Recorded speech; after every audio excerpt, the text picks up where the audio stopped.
ऋग्वेद दुनिया के सबसे प्राचीन ग्रंथों में से एक। इसी ऋग्वेद में सरस्वती का उल्लेख 72 से भी ज्यादा बार किया गया है। उसे कहा गया नदीत्मा यानी नदियों में सबसे महान। ऋग्वेद कहता है सरस्वती गिरिभ्यः समुद्रात्, मतलब सरस्वती हिमालय से निकलकर सीधे समुद्र तक बहती थी। अब जरा सोचिए, अगर सरस्वती सिर्फ एक देवी होती तो उसका प्रवाह, दिशा, तट और विस्तार इतना स्पष्ट क्यों बताया जाता? इतिहास हमेशा झूठ नहीं बोलता, लेकिन कई बार उसे बोलने ही नहीं दिया जाता। आज भारत की धरती के नीचे, रेत और पत्थरों के नीचे एक ऐसी नदी सोई हुई है जिसने सभ्यताओं को जन्म दिया, राज्यों को बसाया और फिर इतिहास से गायब हो गई। उस नदी का नाम है सरस्वती। लेकिन सवाल ये है, क्या सरस्वती सिर्फ एक देवी थी?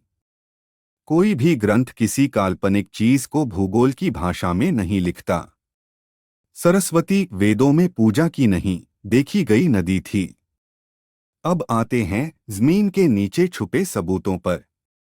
जब हड़प्पा, मोहनजोदड़ो, कालीबंगा और राखीगढ़ी की खुदाई हुई तो इतिहासकारों को एक बड़ा झटका लगा, क्योंकि 70% से ज्यादा हड़प्पा स्थल न गंगा के किनारे थे, न सिंधु के, बल्कि एक सूखी नदी के पाट पर, आज जिसे हम घग्गरहकरा कहते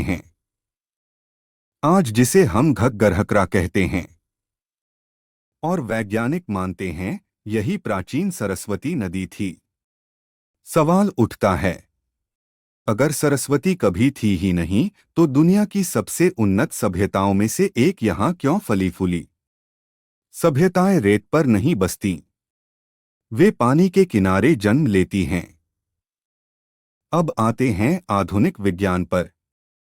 इसरो और नासा की सैटेलाइट इमेज, करीब 8 से 10 किलोमीटर चौड़ा। यह मार्ग हरियाणा से शुरू होकर राजस्थान, गुजरात होते हुए समुद्र की ओर जाता है। वैज्ञानिक इसे कहते हैं यानी प्राचीन नदी का अवशेष। और यही वह मार्ग है जो वेदों की सरस्वती से पूरी तरह मेल खाता है। रेगिस्तान झूठ बोल सकता है, लेकिन सैटेलाइट नहीं। अब सबसे बड़ा सवाल, इतनी विशाल नदी अचानक गायब कैसे हो गई? वैज्ञानिक इसके 3 बड़े कारण बताते हैं। पहला, धरती की प्लेट्स का खिसकना।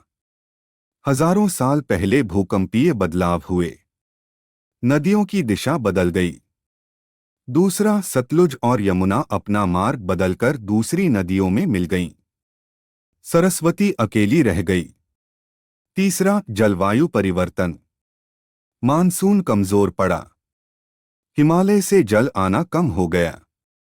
सरस्वती मरी नहीं, उसे धीरे धीरे सूखने के लिए छोड़ दिया गया। आज भी राजस्थान के कई इलाकों में कुएं खोदिए तो पानी मिलेगा, वही पानी जो हजारों साल पहले सरस्वती में बहता था। कार्बन डेटिंग बताती है यह नदी 10,000 साल से भी पुरानी थी, यानी हड़प्पा सभ्यता से भी पहले।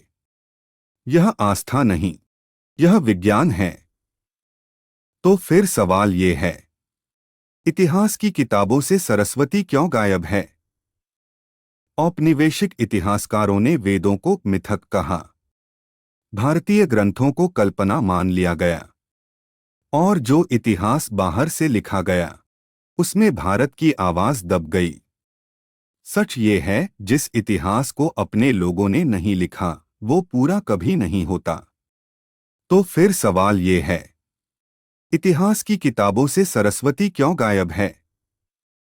औपनिवेशिक इतिहासकारों ने वेदों को मिथक कहा, भारतीय ग्रंथों को कल्पना मान लिया गया, और जो इतिहास बाहर से लिखा गया उसमें भारत की आवाज दब गई।